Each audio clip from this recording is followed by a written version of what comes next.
Hello everyone, my name is Andrew and welcome back to Frames of Space.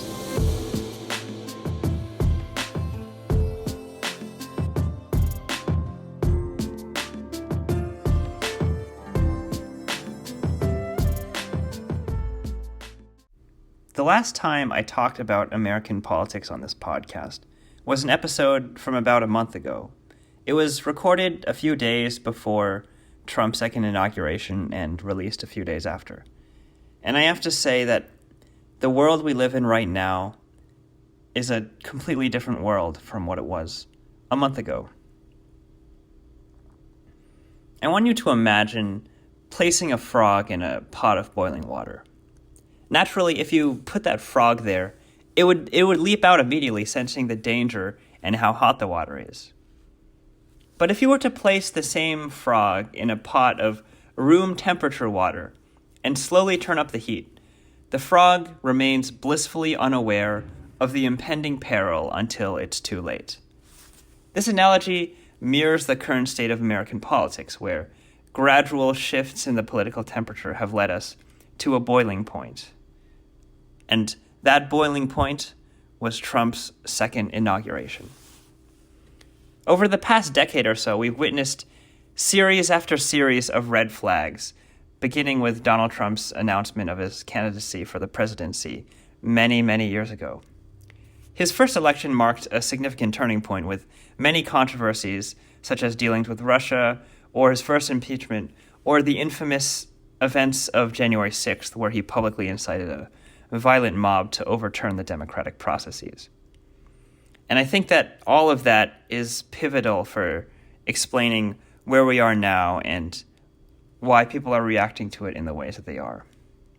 Another analogy that I would give would be the story of the boy who cried wolf. In the past, there may have been instances where liberals and Democrats were credibly accused of overreacting to Trump's actions, such as exaggerating the significance of crowd sizes or putting a Sharpie in the wrong place. But the current situation is the exact opposite of trivial. The horrific injustices that the Trump administration has been committing right now are not an instance of his opponents crying wolf.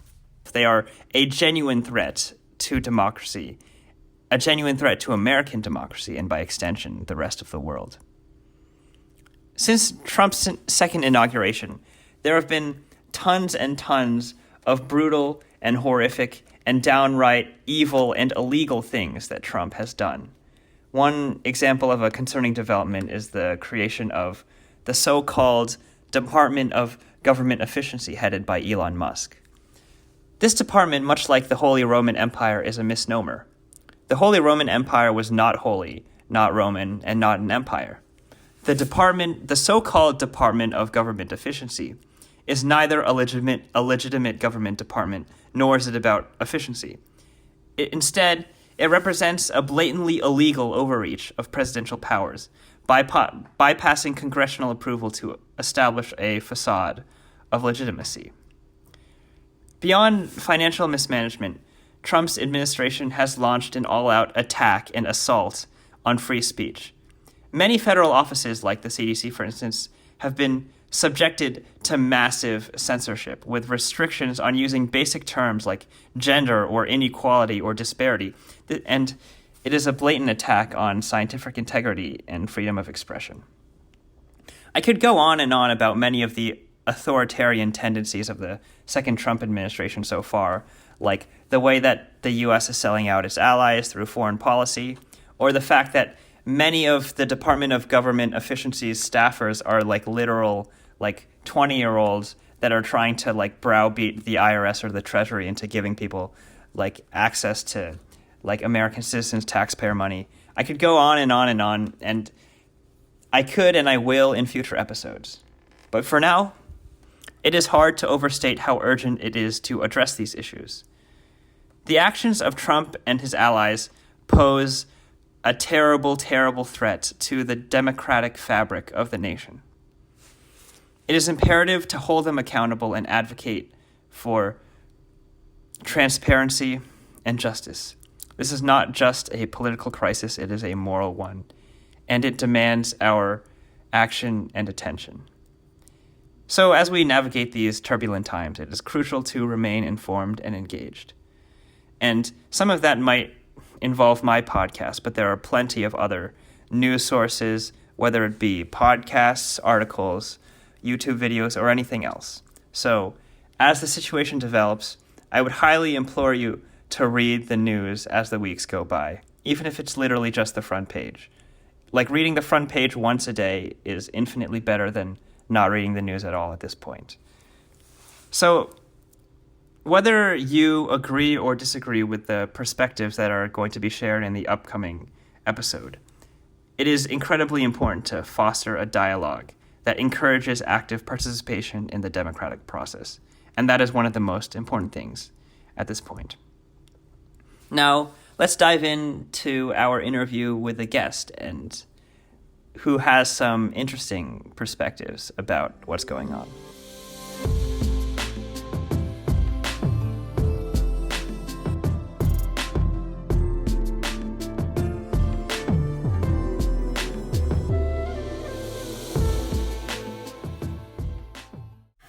A lot of the time, when we try to effectuate political change, there are two important aspects of any debate that we need to consider.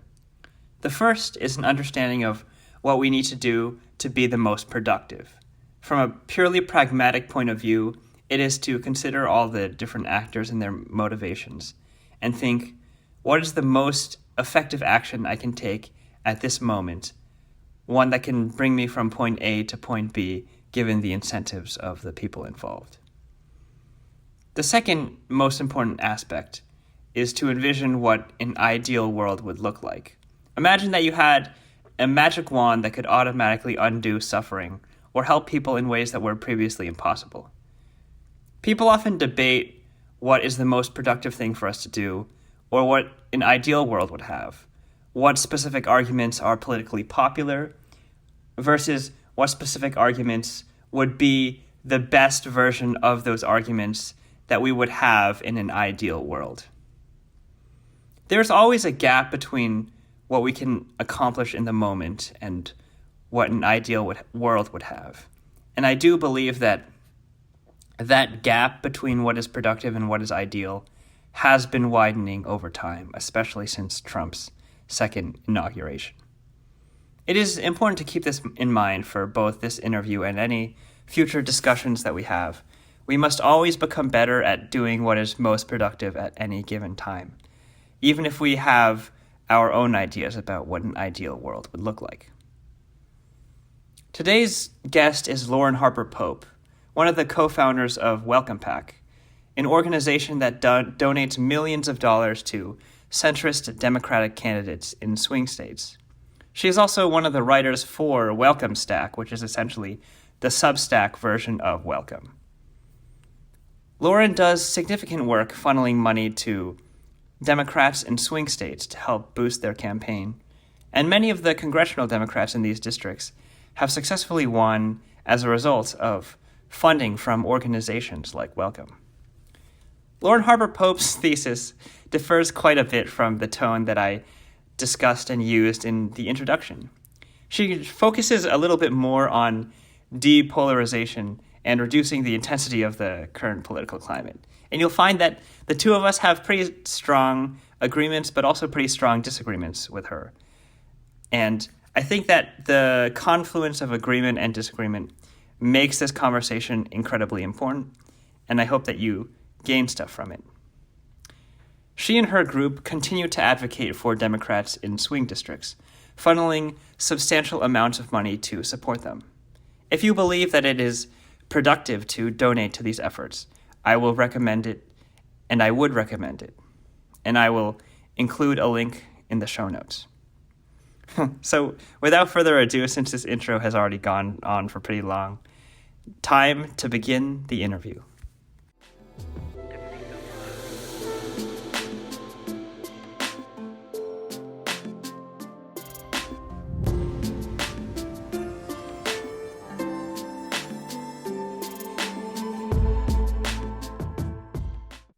Lauren Harper Pope, thank you so much for taking the time to come onto this podcast. Thanks for having me, Andrew. It's great to see you. Yeah, it's great to see you too. And I'm going to start with by far the most straightforward, but also one of the most important questions for this episode. What is Welcome Pack? Like, what is your role in it? What's the story behind it? And what is it trying to achieve right now? Yeah, thanks for asking. So my co-founder Liam Kerr and I have co-founded Welcome in 2020, or I'm sorry, 2019.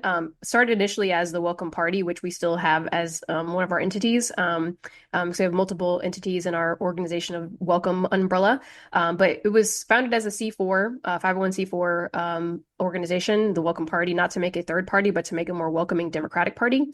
We found that it's not necessarily really anyone's job to reach out to persuadable voters, particularly ahead of the 2020 presidential primary. I live in South Carolina, so was doing work here for our First in the South primary, and Liam is in the Boston area, and so was coordinating work in New Hampshire for their primary, and essentially just saying like, hey, if we want to have a very, representative electorate for a presidential primary and for any election cycle, we need to actually reach out to these voters and make sure that they know that, hey, it's not a November election that you only have to worry about. It's not worry about, but think about it's also other elections and throughout the year, particularly primaries like that one. So Welcome Party, more welcoming Democratic Party. We also co-founded our PAC, WelcomePAC in 2021. And we have done now two cycles of work. First cycle in 2022, we supported Will Rollins in California's 41st and Adam Frisch in Colorado's 3rd congressional district when he ran against Lauren Boebert. And then in 2024, we had a slate of 9 welcome candidates. 3 of them were the co-chairs of the Blue Dog Caucus. So big fans of Blue Dogs and the work that they do. And then we had our other slate. And I won't go all the names of the 6 candidates, but we supported Will again in his race and Adam again in his race. Unfortunately, they lost, minus the incumbents, but also Mary Peltola lost, sadly. But we essentially work to invest in districts that we believe are competitive, and we could actually put a Democrat in the House there, but they are typically overlooked by traditional democratic institutions. So, we go to the places that, people aren't necessarily going to at first, and then we might, encourage other investment in that district by the work that we've been able to accomplish there with other partners, obviously. And so, yeah, just really exciting times to like go to places, try to persuade voters, have a very compelling centrist Democratic message that can win over not only not only Democrats, but also Republicans and independent voters, and really, see that people do split their ticket these days. I don't think we talk enough about ticket splitting and the fact that, we think polarization is overrated and volatility is underrated. And there's just so many opportunities for us to, like I said, put up, compelling centrist Democratic candidates and win over voters with a very, nuanced Democratic message. Yeah. And I guess I will say I have a ton of admiration for the fact that you often put the money and you put the funding into districts that are actually competitive and the ones where it is the most important for Democrats to win. So could you talk about that a little bit? Like, let's say that there's an audience member that does want Democrats to win. So like explain why your campaigns might provide more bang for their buck in terms of helping Democrats to a greater extent than if they were to just like fund some like very bog standard progressive advocacy group. Yeah, and I appreciate the question. You look, it's your money. You can do what you want with it, but I firmly believe that if we're going to get more stretch of our dollar, because inflation's crazy out here these days, we need to be putting it in places that we really can competitively, compete and have a good competition among, Democrats versus Republican incumbents or even Republican challengers. So a great example of a lot of these types of scenarios is like whoever decides to run for Marjorie Taylor Greene is just throwing their money away, right? When they contribute to the Democratic candidate. Obviously you should compete in every election cycle, but when people funnel, millions of dollars into, that district in Georgia, like they know MTG is going to win, sadly, because of the dynamics of the district. Like you have to look at the math, right? We don't just look at the vibes of the candidate. We also look at the math of the district, right? We're very realistic about it. And when you think about how far, that $1 million could have gone in Wisconsin's 3rd congressional district, and, she lives in Eau Claire, Wisconsin, and, the media market's a lot cheaper in Eau Claire, Wisconsin than it is in, say some of the other districts that are, competitive races. But they're very expensive markets, right? So say all that to say, when we think about where we should be putting our money, like let's focus on these places that, you're getting a lot of bang for your buck in Wisconsin or, sometimes like parts of Pennsylvania and other places that, Colorado where Adam Frisch ran, places like that. And so we're just really exciting times to, put your dollar where you think that you can actually contribute and make a bigger difference. Yeah, like maybe if I were to try to put it in another type of way, maybe it's the sort of thing where like if more people put their dollars into those races, then there's a good chance that like Pete Hegseth would not have been confirmed by the Senate. Um, Very possible. yeah, I wish we lived in that reality. But anyway, so you mentioned that so like obviously you're the co-founder Liam is in the Boston area, whereas you live in South Carolina. I think that those probably give a lot of very divergent experiences. So just yeah, give me the rundown. What is it like to live in South Carolina, and how has that affected your approach on this? Yeah, I live outside of Charlotte, which is technically in North Carolina, but is right on the border. So I grew up in this area, went to high school in this area, and my husband and I moved back here after college. And so just really exciting to be in my home area. But I mean, South Carolina is a great place. I don't want to, to take too long of a derail into why I like to live here, but when you think about, you talked about, the contrast between Boston and South Carolina. You have red state problems like ours, and you also have blue state problems, right? And so, this past couple of months, I think that Democrats are starting to, really reckon with what are the problems that we have with the party. It's not just about brand; it's also about like reputation. People are always like, "Oh, I can't believe you live in a red state," and I'm like, "Bro, I can't believe you live in a blue state. Some of their governance sucks, right?" So obviously, not to like, shine light on Republican governance, because it's not always very, great, but also like there's trade-offs, right? And when we think about why the Democratic brand is not as good as it used to be, you think about places like California or New York, like it's very expensive to live there. The taxes are high and they like, have higher cost of living than, say in places like South Carolina where I live. And, our residents getting the quality of life that they aspire to have in living in those places. And, again, everything's preferential. Like most people live like 50 miles from their mom, I think is like the statistic is like within the 50-mile radius of where your parents are or whatever is like, kind of usually where you land as a human in this country. But, that all said, if you can decide where to live and, and take your dollar where you think it'll stretch the most and where you can have a good quality of life, good, climate, whatever choose to, look for in an area. I think people are thinking about, not just red state problems, but also blue state problems, right? You think about all the people who are leaving California to move to Texas or Florida or whatever, and those are both red states, and it's like, well, and even South Carolina, obviously, these are all three red states, and yet people are, flooding in these areas, and it's like, obviously it's not just about the dollar, but it's also about, what do people expect of Democrats when they are leading the states. And I think that a lot of people are starting to question, whether or not, particularly with COVID, your kids' schools are closed for, however long, and your kids have not necessarily caught up in school, and now that it's 5 years or whatever many years later, and it's just like again the trade-offs of like what do you value in where you live, and how can we as a party improve our brand so that our institutions that we always are defending are better, so that people actually want to trust us again. Yeah.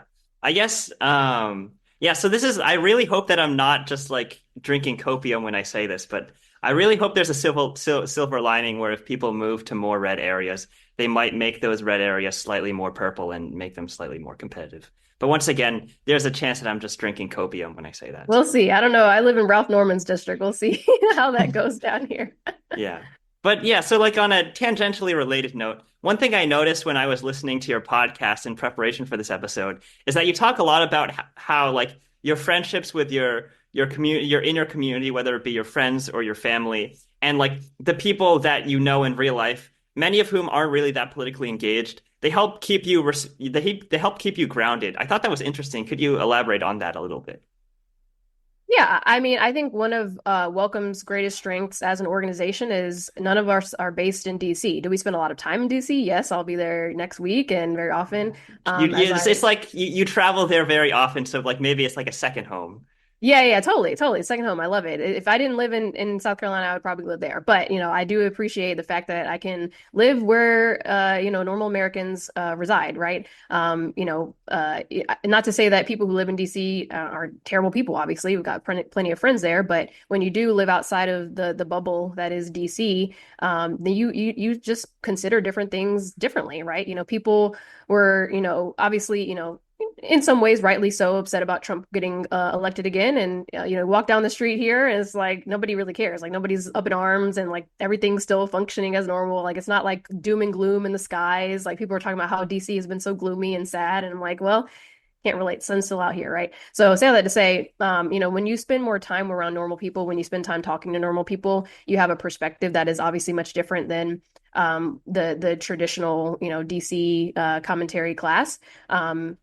And you can think about what people's priorities are a lot better, right? I think, when you think about our candidates, welcome candidates, we always emphasize people who are normal people themselves, who are, also spending time around normal people who can relate to people in ways that are, normal to them. We always talk about, we're on Team Normal, and Blue Dogs have this great line about, recruiting normal people and then helping them stay normal when they're members of Congress. And I just think that's such a good thing to emphasize because, again, like, is information bad? No, there's all sorts of great things that you learn when you read all the policy papers and you get more information about a subject. Like I'm obviously not throwing that out. Like, we love learning, but when you learn too much and when you have too much information, it's like a TMI problem. It's like, you don't have necessarily the correct ability to, or the proper ability, I should say, to contrast that with what is actually reality for a lot of people, right? The best example I have is obviously about last year's economy problem. The White House is talking about how inflation is not that bad and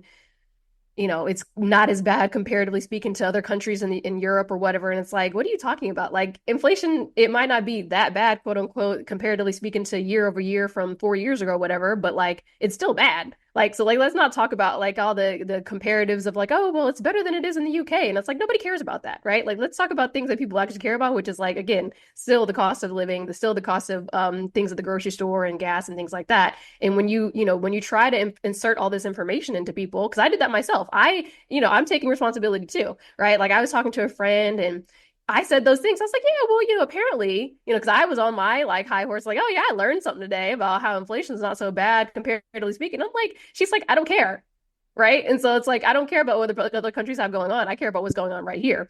And I care about how inflation looks to me, right? Not even from 2 years ago, 3 years ago, 4 years ago with COVID. I care about how it looks right now to me and how it is affecting my life and my pocket. So I say that to say, we as Democrats are, the college of the smarts. I mean, the party of the smarts, right? The party of college educated people, right? And that's not that bad, it's fine, whatever. But it's like, what are you doing with that information, right? Like, let's be better about how we are inserting information and kind of forcing it upon people versus hearing them and getting their perspectives and taking those perspectives to legislation. Yeah. So, what are some things that you personally do that you think have helped you to stay connected with people that you have strong disagreements with? I actually appreciate this question a lot. I think the biggest thing about disagreement and people that you have disagreements with is to remember, which is one of Welcome's tenets, is empathy and care and love for that matter, right? One of my favorite scriptures, like, you can speak the truth, but you have to speak the truth in love, right? You're not gonna get anywhere, you're not gonna progress an agenda if you're not saying something with love, right? So, you can say something that you believe and be fully in your convictions about it, but if you don't say it with love, then it's not going to land well and people Yeah, are and going like what you're saying, it might be like completely diametrically opposed to their point of view. It might be the opposite of what they believe, but like to it's still totally important to say it with love. 100%. 100%. If you say something with love, it's like, well, I might be able to listen to you. Not that I maybe agree with you, but I can at least listen to you because you're saying it with compassion, empathy, and kindness and love. Yeah. That reminds me of there's this one quote from one of your articles at like the Welcome Substack that I want to quote because I think it's so interesting and I want to unpack it a little bit. Quote, due to the simple political nature of politics, it's also understandably awkward for members of the same party to openly disagree with one another on messaging, votes, and policy positions. If you think talking about politics at your family's Thanksgiving dinner with distant relatives is hard, think about how hard it must be for literal colleagues who interact daily to disagree with one another. Necessary, but challenging, end quote. So yeah, talk about the necessity of having uncomfortable conversations with other people where you might have strong disagreements with them.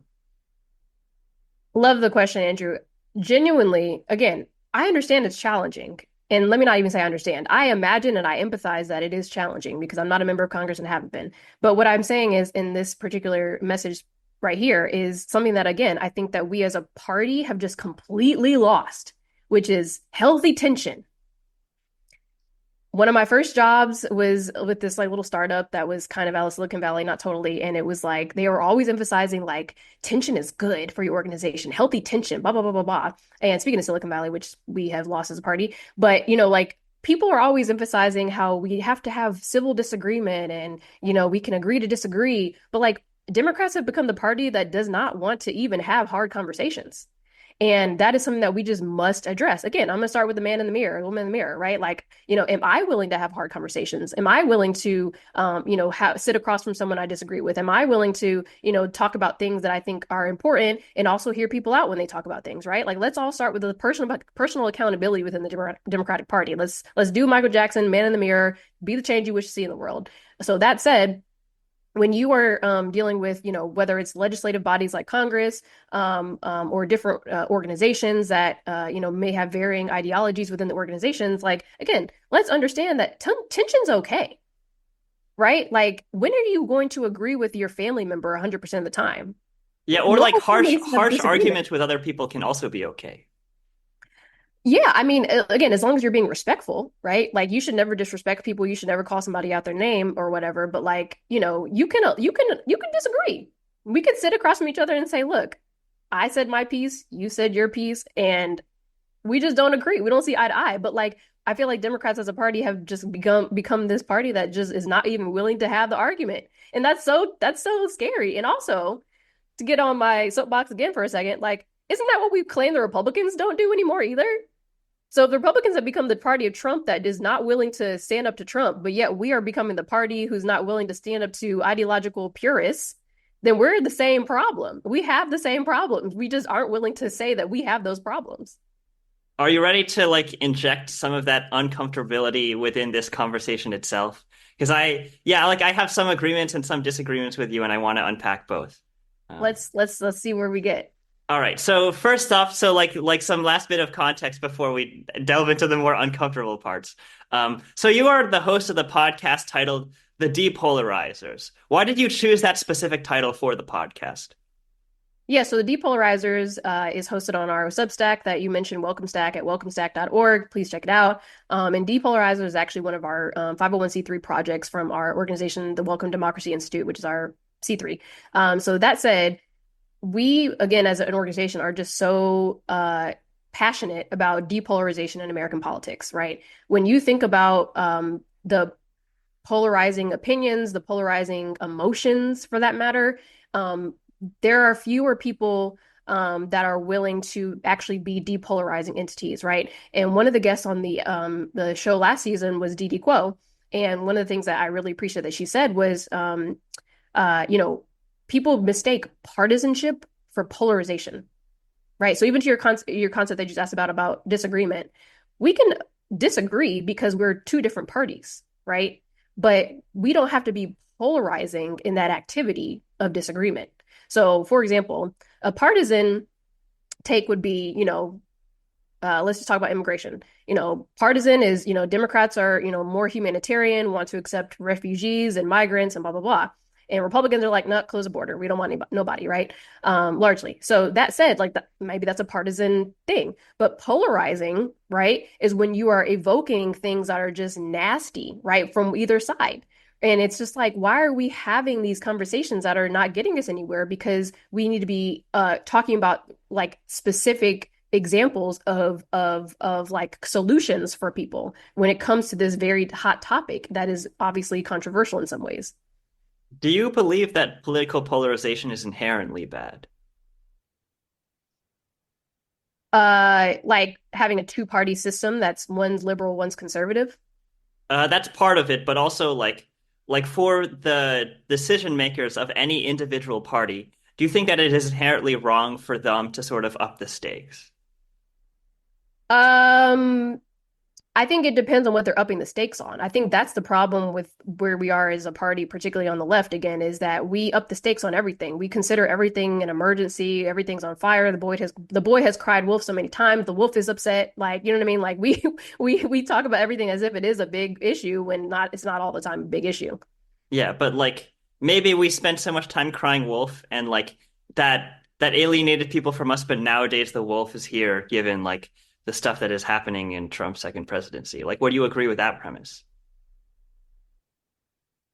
I don't understand. Like, how much of like so like how much of Republican animosity towards Democrats nowadays, not in 2016 or even in 2020, how much of Republican animosity towards Democrats nowadays is founded on like the policies that Democrats have passed, and how much of it is founded on like propaganda that they create that they sell to their base?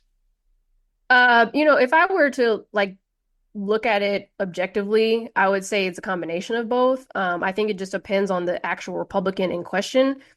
Excuse me, I think the party as a whole just likes to poke fun at Democrats and call them terrors, basically. But I Yeah. think Or that like when they're you eating the cats, they're eating the dogs. Like that's what they would say. yeah. I think, but when it comes to like individuals, again, you have more polarizing members of the party on the Republican side, and then you have less polarizing members of the party on the Republican side. So I think it just depends on at the macro level. Then you probably have less depolar or less polarization, but at the macro level, yeah, it's the GOP versus the Democrats, and that's just how it is right now. Yeah, but I still want to keep like raising this objection because like one thing that my friends tell me that like I think is at least somewhat persuasive is that there's like an asymmetry between like the extremists on the left and the extremists on the right, where like the extremists on the left, obviously they're bad. They deserve condemnation. They took a bunch of like really bad and unpopular policies like defund the police during the pandemic. Like all of that is true and that all deserves to be condemned. But like one of the differences that I would hear is that like the left has moderated on those issues, and that's something that I think you would agree with, given the whole Kamala is moderate like post that you would constantly post during the campaign. And the second thing is that the right, like a lot of the stuff that the extremists on the right have done, they haven't actually backed down from. Like the actual president of the United States and a lot of his appointees are actively still engaging in it and like bragging in it. So there's like an asymmetry where the Republican extremism is significantly larger than like democratic extremism right now. Like, would you agree with that premise? No, I think they're both extreme. Well, And I'm not talking about how extreme they are. I'm talking about like how prominent those extremists are within the party, if that makes I sense. think it's still symmetric, personally. And I say that because I don't think anybody has like reneged on anything that they said that was crazy progressive, right? Very few people have been like, I was kind of wrong about open borders. Yeah, but like they're not bragging about it in the way that the Republican Party is like actively bragging about. Like, do you remember the ACMR, like the ASMR video that the White House posted on Twitter about like putting people in chains and like actively deporting people and like turning that into like something to celebrate? Or like on President's Day, like the White House online like made that public statement of like they're not after me, they're after you. I'm just in the way. Like they say that stuff where like the left like sure they might stay silent about that, but that's still better than like sure they're not reneging, but they're not like actively bragging about those positions in the way that the Republican Party is doing nowadays. So that's the objection that I would like to raise. And I think my response is I didn't even see it. So, Yeah. but to your point, I'm enjoying this concept and this question, and I'm not trying to be dismissive of it. I just don't always like have any. I don't just talk just to be talking. Like if I'm yapping, I'm like yapping for a reason. But I say that to say like I just still don't think that there's an asymmetry. Like I know that people are like, well, what about fascism? What about authoritarianism? I'm like, yeah, well, like, what about illiberalism? Right? We started this conversation talking about nuance. Like illiberal progressives in the left of the party, in the Democratic Party for that matter, are like committed to being illiberal and like saying like, again, ideological purity is a must. Like absolutionism is a must. And it's like, again, that's the same as on the right. Like they might be wacky in their ways, but we're also wacky in our ways. So like, I'm not pointing fingers at the Republicans until we start pointing, those four fingers back at you, or whatever the saying goes about it. Like, let's not talk about them. Let's talk about us. So like if I have you, I'm gonna try to summarize what I think your argument is. So like the quote from Jesus, so like remove the plank from your own eye before you remove the speck in someone else's eye. Do you think that Yeah. like that's what like you're saying we should do? I would say that. I like that. That's a good Yeah. one. Yeah. Yeah. I guess then the question is like, so like when it comes to, I guess I'm still sold on the idea that there is an asymmetry. So I do want to argue with you about That's this a your little bit. opinion, Andrew. You're allowed to have that opinion. So I'm Yeah. cool with it. I just don't agree with it all the way. Yeah. But then like the question is like, is there a threshold that Republicans would have to pass like before there like you would agree that there's an asymmetry like okay, let me put this another way. So you know how Kamala Harris became the Democratic nominee, and like obviously you guys at Welcome were like all like enthusiastic about Kamala Harris, and like you constantly promoted like posts on Welcome about how Kamala Harris is moderate. Like explain why Kamala Harris is moderate and like how that reflects a change in the Democratic Party. So let me be very clear. Was Harris my first pick to be the presidential nominee? No. Did I actually think that she was moderate? Kind of, right? It was more so like, you should be moderate, Harris. Like, you should do this. You should, right? Like, it was like, please keep this moderate energy. Like, centrism is awesome, right? So that's what I was trying to like vibe with her for her presidency. I mean, for her candidacy. That said, one of the problems that we had last year was that she was not authentically and reliably a centrist, right? Because she was never really walking back her 2019 positions. So again, talking about illiberalism, like why wouldn't you just walk back everything that you said? Be like, you know what? I was wrong about open borders. I was wrong about I think it was something about healthcare. I was wrong about da da da da da, right? Like so like let's walk back those positions or domestic oil production. That was another one. Like let's walk back fracking. Let's walk back all those things. And I know she came out about some of that stuff, but like it wasn't in a way that was like telling the most ideologically progressive members of our party, like, look, I disagree with you, right? Because at the end of the day, like you're gonna vote for her, or you're not gonna vote for her. Right. But if she's trying to be the candidate that she was espousing and wanting to be for last cycle, then she was going to have to do way more in the center end than she was doing on the far left. And I think that, it is what it is. I think Trump was inevitably going to win regardless. But, I think that there was a lot of opportunity there to really come to the center and like authentically and reliably showed to voters that she was going to tell the most progressive people in her party that they were wrong and that she was not going to become a progressive as soon as she walked into the White House. So like to be clear, you're saying that it was wrong that like Democratic candidates like Kamala Harris did not apologize for their previous views on things like fracking and immigration. You don't have to necessarily apologize because if that's what you believed at the time, like I'm a person like, look, we evolve, we're human, right? We're going to change, and well, we should change between now and 5 years from now, God willing, and 10 years from now, God willing, right? But that said, it was just a matter of like, again, Democratic members of the party just don't seem to be willing to admit that they took bad positions or that they were wrong or that they are changing in a way that they can demonstrate, right? Because like one of the things that I've been, thinking about when it comes to the context of elections is like people, when they go to the ballot box, they're voting for what they expect you to do for the next 4 years. Right. So like obviously we live in a two-party system. So you're like, I can kind of guess what the Republicans are going to do, and I can kind of guess what the Democrats are going to do. But like when a Democrat is like kind of hopscotching between progressivism and centrism, they're like, well, look, you could be like Biden, for example, perfect example. He was running on this platform in 2020, 2020 of like, hey, I'm gonna be the unifier. We're going to get things done. We're going to be so bipartisan. We're going to work together as a team, go America, which again is what Harris did too. And like, I believed him when he said all that stuff, but then like he hired a bunch of Warren staffers and decided to cancel student loan debt. And it's like, what do you like? That's not centrism. Like that's not what you ran on. And so when voters are like kind of seeing like not only was Harris tied to that administration, but essentially like Democrats can say something and then do something else, that's not reliable, right? You want to know what to expect. when people voted for Republicans or even for Trump for specifically, like, yeah, you're like you got a mixed bag, but you kind of expect what direction he's going to go in. When with Harris, I think there was a question mark of whether or not she was going to ride the centrism wave all the way through 4 years, or was she going to like dabble in progressivism and do stuff that they were going to hate. But okay, so I think this is where I still disagree with you. Like the whole thing about how Biden promised centrism and then like he hired Warren staffers and like passed an executive order about student loan debt.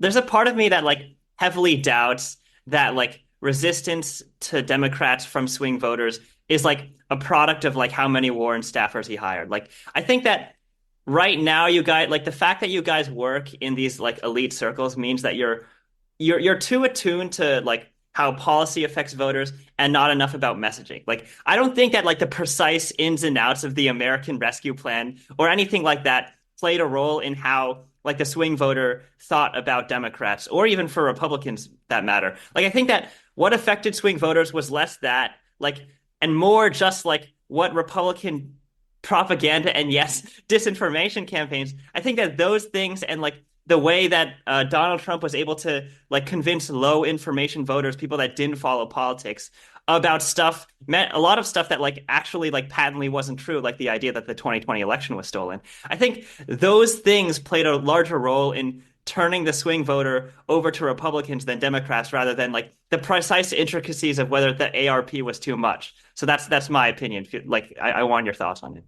Yeah. Yeah, and I want to be clear. I'm not trying to convince you. So like, if you disagree with me, that's fine. But what I am saying is like I'm not the Warren staffers is just an example that messaging does come into the White House, right? Because not only are the people who are more to the left of Biden running the digital stuff on social media and writing policy that does get to voters. You know, people are, you know, they talked about birthing people and their policy for, you know, I think it was something about women's and family or something like that. And it's like, that's weird, right? Like, don't use that type of language. And that's just a small example. I think I'm not trying to exacerbate any types of like, you know, just shared language and things like that. I'm just trying to say, like, when it comes to people's perception, perception is reality, right? And yes, there is disinformation, misinformation, blah, blah, blah, blah, blah. But like at the end of the day, when people are looking at, you know, who's going to be in charge and who's going to be running the country and what direction they want the country to go in, I think, again, we have to remember that America, up until probably recent, is more of a center-right country than a center-left country, right? Are we trending center-left? Yes, I do think so. But I do believe that conservatism is not something that every Democrat doesn't agree with, right? There's still conservative Democrats out there. There's still moderate Democrats out there, obviously lots of them, right? So I say that to say, when you think about where the country is going, if you have the perception of a country being led by someone who is going to jerk the country into a more liberal agenda, then I think they have genuine concerns about that. Again, what does that look like? It just depends. I don't know what Harris would have done in her first 100 days, right? But like when you think about when people's perception of the party is so, again, focus on illiberalism, focus on I don't want to have to walk on eggshells for how I talk about myself or others because I didn't say it the right way, and it was disconcerting to someone. Like there's a lot of cultural problems with among Democratic branding and messaging that are not necessarily so policy focused. I'm not even talking about policy in a lot of this stuff. I'm talking about just like the vibes and the perception, right? When Yeah, so people like think about it's entirely possible for the Democratic Party to become like a center-right policy on like actual policies, but still be perceived as communist by the Republican base. I think that is genuinely but not possible. even by the Republican base, but just by average Americans, right? The majority of people are trending independent, Yeah. right? Well, independent doesn't even mean anything anymore because like there are a lot of independents that just still vote for the same party every single time, but just call themselves independent. So, I mean, I hear you on that. I wouldn't necessarily totally agree with it. I think again, evoking Dee Quo again, she's like, if you want to be an independent-minded member of the Democratic Party, you should stay in the Democratic Party. But people don't really want to have anything to do with either party these days because of the brand, right? So yes, you're going to have you're going to caucus, quote unquote, with one of the parties or the other every election cycle largely, but there's still a very much opportunity, again, for you to split your ticket, whether you're voting for, a Democratic member of Congress and a Republican state legislator or whatever. Like, there's all these options for people to have based on who's actually on the ballot, right? Because we don't necessarily just throw out candidate quality, right? And that said, again, perceptions are a big thing to voters, and if they don't want to be identified with Democrats or identified with Republicans, yeah, they're going to have their political leanings, but at the end of the day, it's still a binary choice, and they have to choose one or the other.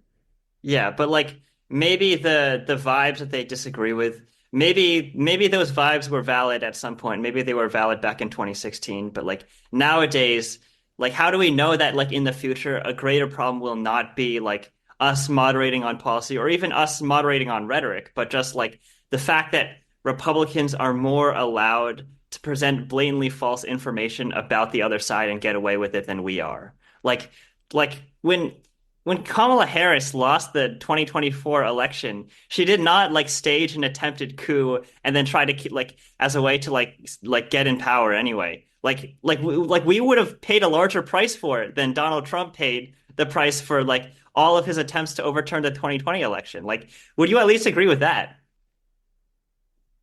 I I think you're questioning whether or not I think that Republicans are bad or something like that. I largely disagree with them. Let that be very clear. I'm talking about personal accountability here. And I think, again, in order to win, like, I'm focused on winning, right? And in order to win, we have to address the problems that we as a Democratic Party have. We need to stop trying to act like the Republicans are the only ones doing bad things out here.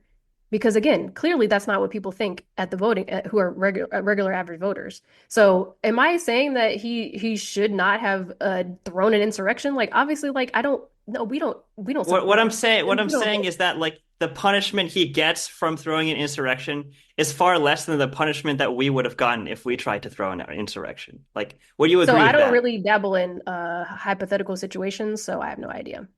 Okay. Would you would you accept the premise that Republicans have gotten more right wing over the past few years?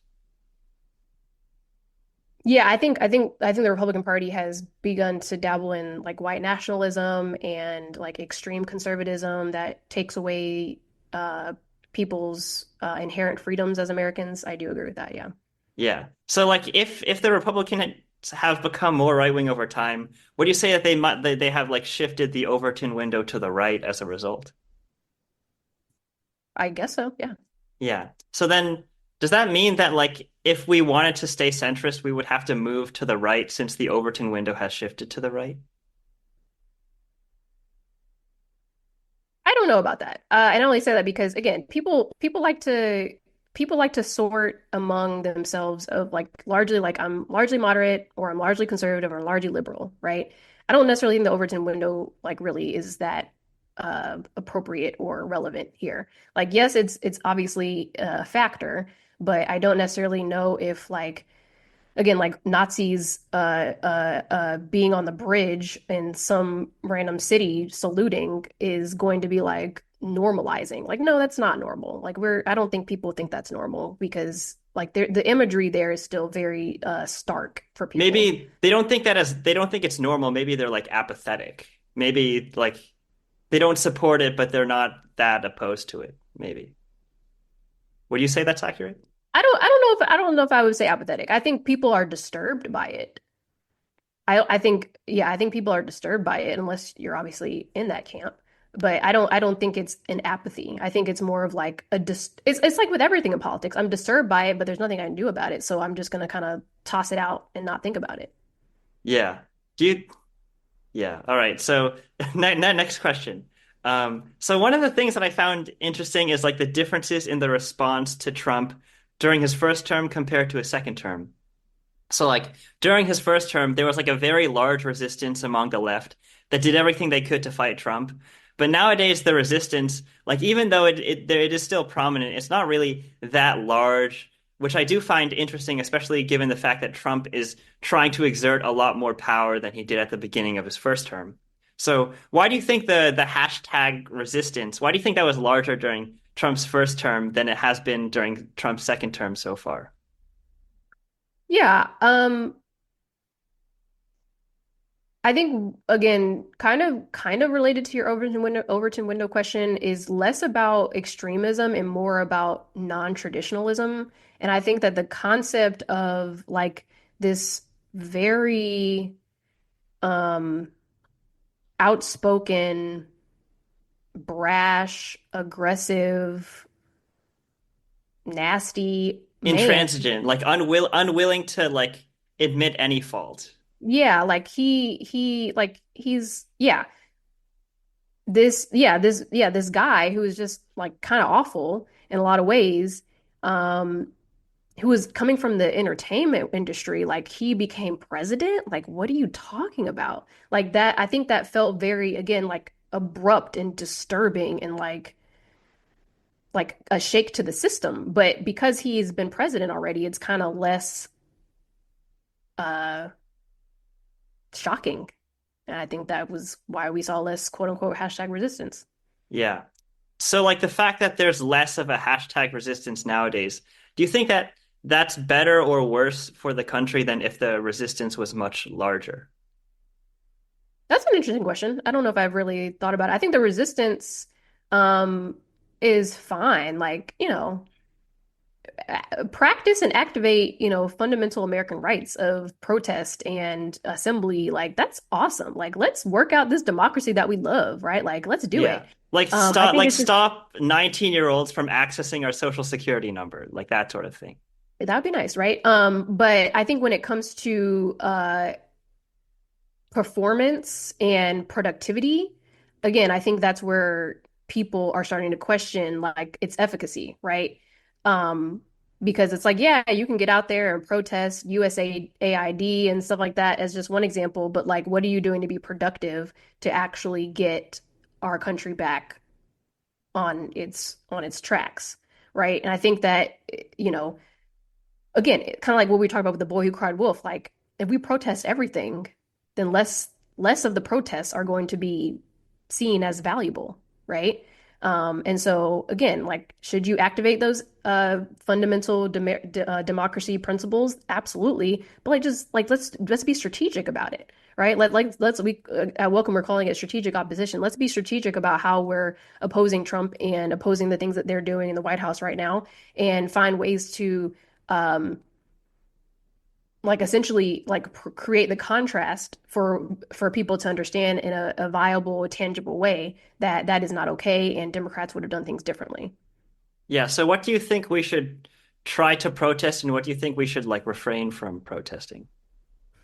I mean, to be fair, we have no idea what we're going to see over the next 4 years, so I don't even want to think about what we should be protesting because that sounds like a thought exercise for people who are kind of sadistic. But that said, I think again, not even talking about protesting, but just like again the strategic opposition piece. Like, let's be very clear about how we are going to create solutions for what is being done by this administration, and if there are hindrances to us creating those solutions, then perhaps we insert those, you know, democratic principles that I just mentioned there. Yeah, like the right like freedom, for example. Yeah. Oh, yeah. That's a big one. That's the biggest Yeah. one. Yeah. But then I guess one concern I have is just the idea that um like obviously we should do stuff that is like very productive and helps Democrats get elected. But I do wonder if like so like you know how there's two aspects of this debate. There's like what is the most productive for us to do, what would be best from a political standpoint, what would be best to help us persuade people. And then the other thing is like what would be best on the merits, like what an ideal world would contain, like what we would do if we were in power or what we would do if we had far more resources, time, energy, etc. I think that when it comes to like those two questions, the chasm between those two is widening as as I speak. Like Trump and like Marco Rubio are like literally like negotiating with Russia so that there's a good chance that they're just going to allow them to like take over Ukraine. And like there's like tons and tons of other like crazy shit that they're doing right now. And like obviously we need to do the stuff that's productive, but like would you at least acknowledge that like that gap between what is productive for us to do and what an ideal world would have? Would you at least agree that that gap is widening thanks to like the Trump administration? Maybe. I don't know if I'm totally picturing it in my mind, so I'm trying to picture the chasm here. But yeah, I think maybe. I think again, like going back to what we were just talking about, like Americans want deliverables, right? And for again, not to point fingers at the Republican Party without holding ourselves accountable, is if as long as we are unable to prove the deliverables that we're providing to American families are things that are, actually and incrementally improving their lives, then we're going to have problems among voters. Obviously, we do plenty of good things, but I think that when we are on the defense so often with Republicans, which we are, it just makes it very challenging for Democrats to show what they're doing because we're always on defense. And I think that that's not a good place to be long Yeah. term. I definitely agree that that's not a place for us to be. I think that one thing that unfortunately benefited Republicans during the 2024 election is that even if they had very authoritarian impulses, they were still perceived by a lot of people as the underdog. Like, for example, Kamala Harris and the DNC, they had much, much more funding than Trump and Republicans did. But like Trump and Republicans made better use of that money than Democrats did because they constantly perceive themselves as the underdog and they constantly perceived it as like everything we do here is to buy like one more chance to get Donald Trump back in power. And like even if I think that like the motives for why and like the stuff that he would do were absolutely horrendous, they still perceive themselves to be the underdog and that gave them an advantage. And I think we need to reckon with the fact that like even if the Republican Party is in power, and even if I would say they're doing tons and tons of like completely horrific and like I would argue even bigoted things, like they're still perceived as the underdog, and we need to find a way to change that perception. That's a Um, really good point, Andrew. yeah. Um, Matt, so can I can I quote Ezra Klein and then ask you for your take on my quote of Ezra Klein? Okay. Sure. All right. So yeah, he did an interview with Chris Hayes that I thought was really interesting. So I'm going to quote Ezra, and then I'm going to ask you what you think of it. Okay. Quote, I think there's another distinction between Democrats and Republicans here, which is that I think Democrats still believe that the type of attention you get is the most important thing. If your choice is between a lot of negative attention and no attention, go for no attention. And at least the Trump side of the Republican Party believes that the volume, the sum total of attention is the most important thing. And a lot of negative attention, not only fine, maybe great, right? Because there's so much attentional energy and conflict. Kamala Harris and Tim Walz, and before them, Joe Biden, before the changeover, they were just terrified of an interview going badly. And Trump and Vance, they were all over the place, including in places very hostile to them. End quote.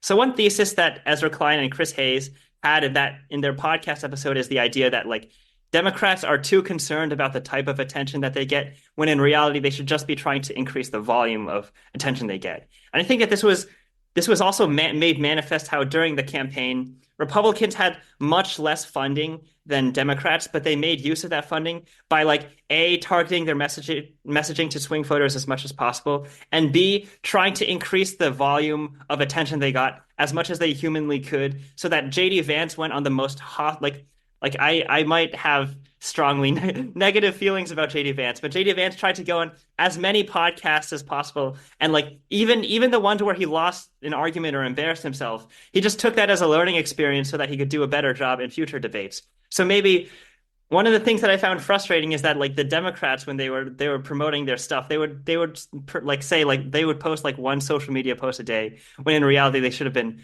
posting like 10. So what do you think of the thesis that like obviously we argued so much about what's affecting everything, but maybe what do you think of the thesis that Democrats need to increase their volume of attention compared to just the type of attention that they get? This is such a cool question. Oh my God, it's snowing. Sorry.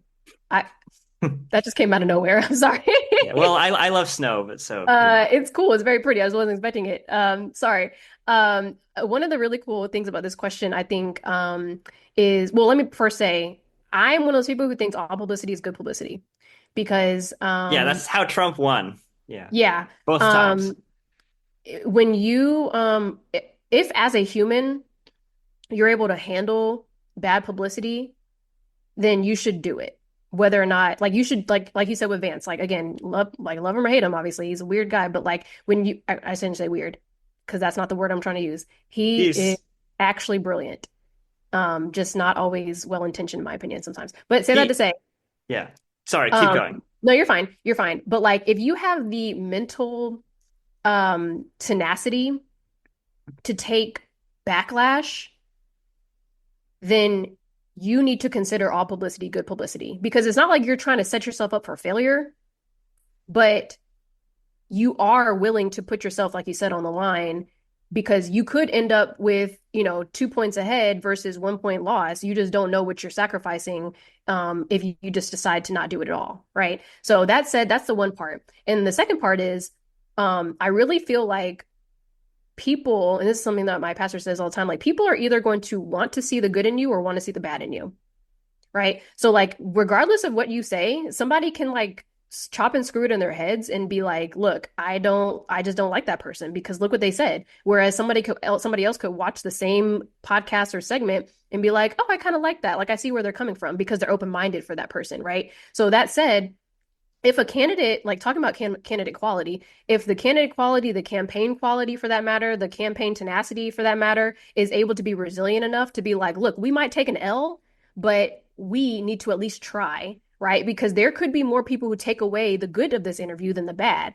And then I think the thing with Trump is that we oversaturated his bad, right? At the end of Or the day, well, I don't think everybody. I don't want to say that we oversaturated. It's more like we cried wolf, and we should have been more strategic about when to saturate things and when to saturate things less. But so Yes, yes, yes, yes, I agree with that. But what I'm saying is like the American people already had in their head Trump, orange guy, bad, right? They got that.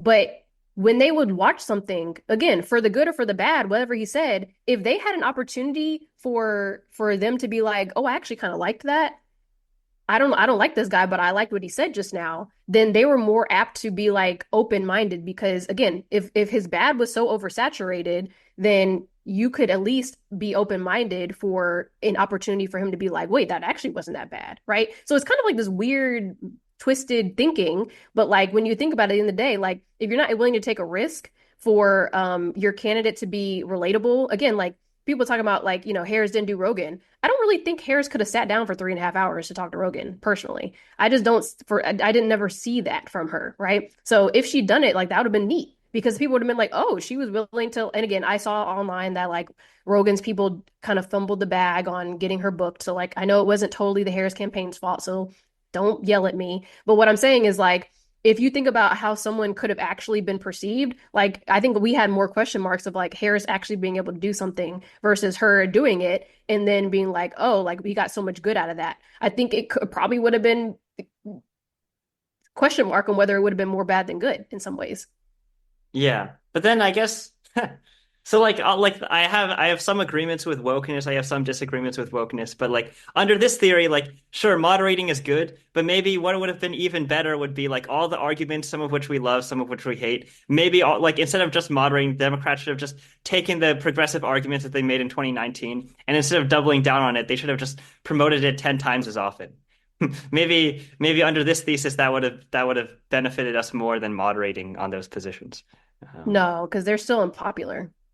yeah. All right, but like how is like Trump and like him threatening to prosecute his political enemies, how is that not unpopular? I didn't say it wasn't. I just said those are also unpopular views. Yeah, but like he like back in 2023, there's this one quote he said that like is still seared into my brain. Like when he gets elected president, he said, "Oh, I will appoint a real special prosecutor to go after the most corrupt man, like president in the history of the United States, Joe Biden, and the entire Biden crime family. I will completely obliterate the deep state." Like he says those things on a regular basis. How is he not at the very least held to a lower standard than we are? I do agree that he's held to a lower standard. So if we haven't agreed upon that, then I do agree he's held to a lower Yeah, standard. I'm very glad that you agree with me about that. Yeah. I don't. I just maybe I didn't understand what you were saying earlier when you mentioned that, but like, yeah, he is held to a lower standard. Yeah. And I do think it is a moral shame that so many Republicans are complicit in things like him appointing like a sexual predator to be the Secretary of Defense. I just wanted an excuse to say that. Um, yeah, I just want an excuse to say that. You're so funny. yeah. Could you talk to me about why you think bipartisanship is important? Great question. Bipartisanship is important because it builds trust, right? I think when voters elect someone, they want people who are going to get things done, and the only way to get things done is to have cross-partisan support and to also have cross-partisan perspective, right? We talked about red state and blue state problems. I live in a red state, obviously, and if Democrats in my state don't work with Republicans, they're not getting nothing done, right? And that's not just at the state level and even the state legislative level, but also at the federal level, right? When people want to get things done, they usually have to work with Republicans. And also, again, when you have Republican or conservative, for that matter, perspective infused in your policy, then that also makes it more appealing to a larger array of voters. So if you think about the electorate again, a lot of people find themselves independent. So there are things about conservatism that they agree with, and there's things about liberalism that they agree with, and they just find their place in all of it. But again, if you have a balanced perspective, which includes both sides, then it wins over a lot more people. And I think that's really important for us to continue to emphasize. Yeah, so I guess then my last bit of pushback would just be that you have acknowledged that the Republican Party has become more right-wing over time, like more, like less condemnatory and sometimes even more accepting of like white nationalists and stuff. But then that begs the question of like how extreme we can allow them to be, like while still being bipartisan. Like I guess my question is like, is there a threshold that Trump and Republicans would need to cross in terms of like how morally bad they are before it stops being worthwhile to engage in bipartisanship with them? Well, again, that's at the macro level, right? Policy is written at the micro level. So it's not the GOP that's co-signing something. It's a member of Congress. It's Brian Fitzpatrick or whatever his name is in Pennsylvania, right? Like these are actual individual people who are contributing to policy and making things happen. So as long as your designated member of the Republican Party does not espouse or perpetuate these not only extreme but disturbing and bad things, then I think we can still continue to get things done. It's not like everyone is bad on the right. And I think that the more we talk about Republicans as being villains and demons and blah, blah, blah, like that people like, again, you kind of lose trust with them. So we need to balance ourselves and say, hey, like, yeah, there's some villains in the party, but there's also some good guys. So like, let's emphasize the opportunities for us to work with the good guys and get things done. Okay, I really okay, sorry, I just need to like push back one last time. Okay. So like would you agree Donald Trump is the head of the Republican Party? I don't think the Democrats or the Republicans have technically a head. I do think that Donald Trump is the preeminent figure in in the Republican Party. And I would say he's probably the head, but I mean, there's all sorts of people behind the scenes that don't have, prominent names or titles that are also doing things. Yeah. I guess the point I'm trying to come across, like get across, is that like there's much less space within the Democratic Party. Like there's much less space within the Republican Party to criticize Trump than there is space within the Democratic Party to criticize basically anyone in the Democratic Party.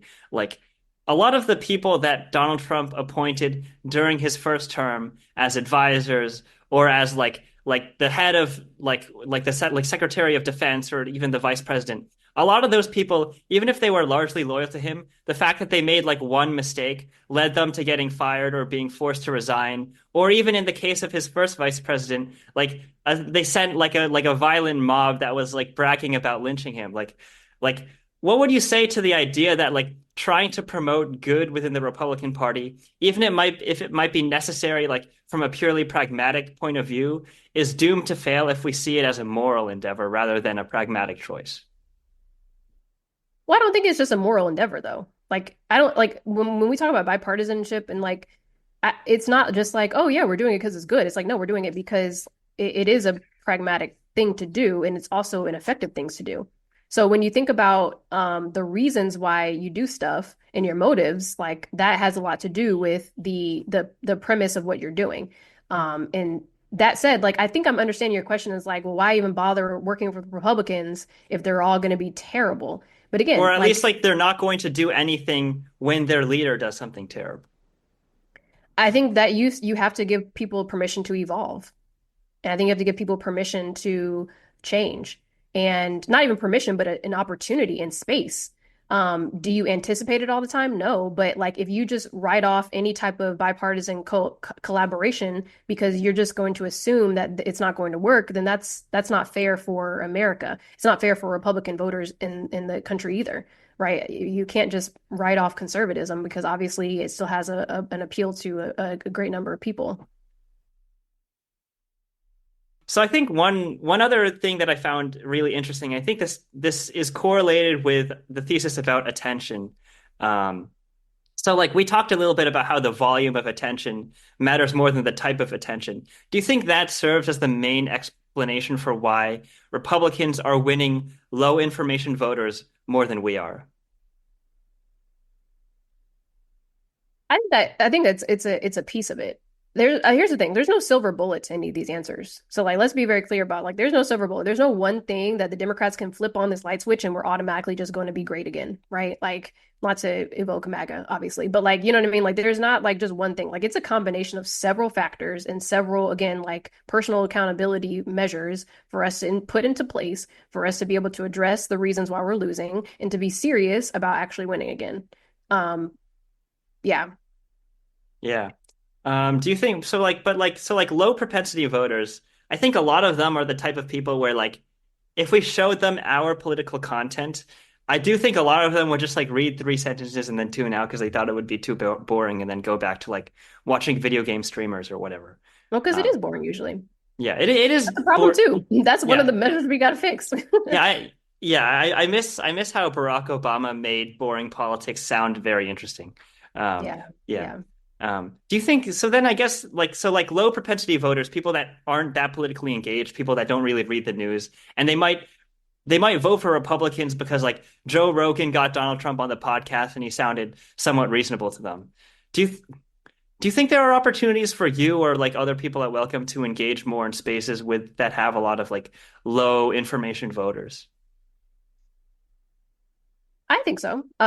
Do I think I'm the best or the only? Probably not. All the time. I think it depends on your audience, right? Like I think we all need to understand who our intended and targeted audiences are. I think we need to understand who we're best suited to talk to, and I think we also need to understand like what titles we hold, right? So given all those things combined, like there are really good opportunities for like Marie Gluesenkamp Perez out of Washington, like to be in spaces like these because they're like, oh my God, she's so cool and normal and like interesting, right? And she's a member of Congress, right? Like we don't just need our talking heads doing stuff. We need like actual members who are elected by their constituents and their voters to be in these types of positions.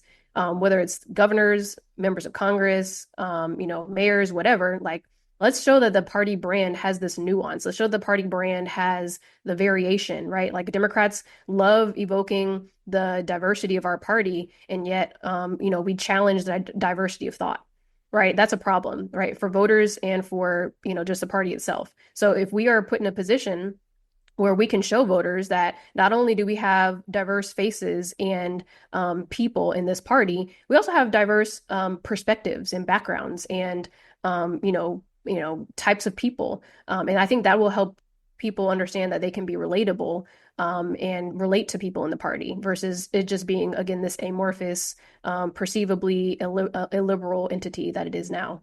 Yeah. So like I might have a lot of disagreements with you in other areas, but I do want to emphasize that I have a lot of admiration for the fact that you funnel a lot of money into competitive swing districts for people like Marie Gluesenkamp Perez and Jared Golden, and a lot of Democrats that might very easily lose if you hadn't like funded that money. Like I do want to emphasize again that like a lot of the current like people that Donald Trump has nominated to lead places like the Department of Justice or like the U.S. military, a lot of them might not have gotten confirmed if we had just won a few Senate seats, and maybe if people donated to like the like your like you if people donated to Welcome a little bit more, maybe we could have avoided that. And I appreciate that. Look, I want to be clear. You don't have to agree with me on everything. Not you, but just anyone listening. But if you agree that we need to highlight and what's the word, like support and put on a platform and a pedestal like the people who are depolarizing Americans in elected office, like I said, Marie Gluesenkamp-Perez, Jared Golden, et cetera. Like if we need to highlight those people. We need to permit more nuance within the party, and we need to be normal so that voters can feel like we relate to them. Like obviously that's not the only three things that we do and emphasize and focus on, but like those are three of the biggest theses that we have. And if you agree with that, then like, yeah, please support our work. Again, WelcomeStack.org, Depolarizers podcast on Apple and whatever. But like, those are all things that you can do to participate and, join our crew and, get into our coalition. You don't have to agree with everything I say. You don't have to agree with everything Liam says or whatever. But like, if you agree with those things, then like, I think you'd find a home with what we're doing. And I hope that you'd feel welcome. Yeah, like I'll include a link to like that, that donation page that you have where like you split the money between like Jared Golden Win the middle. Yeah, the Win the Middle slate. That was awesome. Yeah. Yeah, so like to anyone who's listening, you might strongly agree, you might strongly disagree, but as long as you want as long as you want Republicans out of power, as long as you want Democrats to get elected, I would highly recommend donating to them because I have some agreements with you guys, I have some disagreements with you guys, but I think that you guys do more to like help elect Democrats than a lot of other progressive campaigns. Thank you, Andrew. I appreciate that. Lauren Harper Pope, thank you again for taking the time to come onto this podcast. I really enjoyed it. Thanks, Andrew. It was great to talk to you. Thank you for listening. If you enjoyed this episode and would like to hear more, make sure to follow this podcast on Spotify, Apple Podcasts, or anywhere else that you get your podcasts from. Until next time, goodbye.